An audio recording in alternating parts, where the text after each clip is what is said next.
Melong jakare jonga, melong kaku jonga, melong uparalog jonga, melong ublay jonga, ngan mania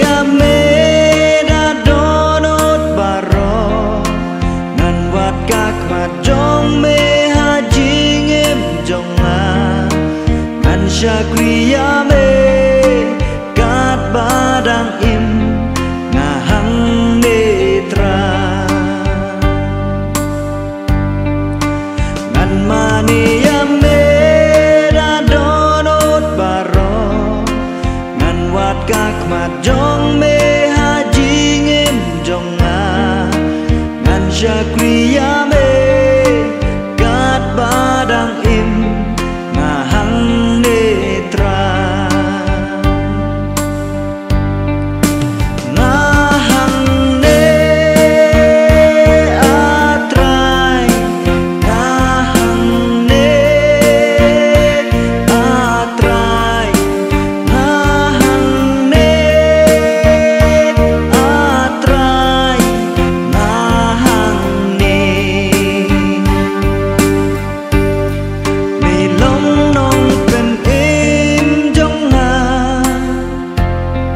melong nong pen kia jonga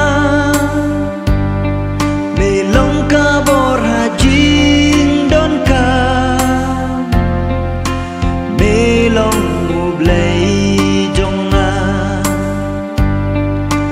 ngan mane ya mera donut baro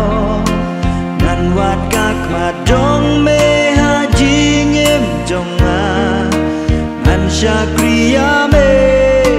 kat badang im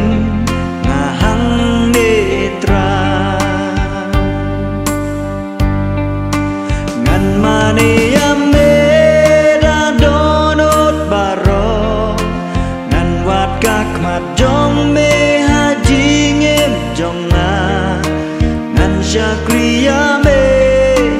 kat badang im ngahang ne atrai ngahang ne atrai ngahang ne atrai ngahang ne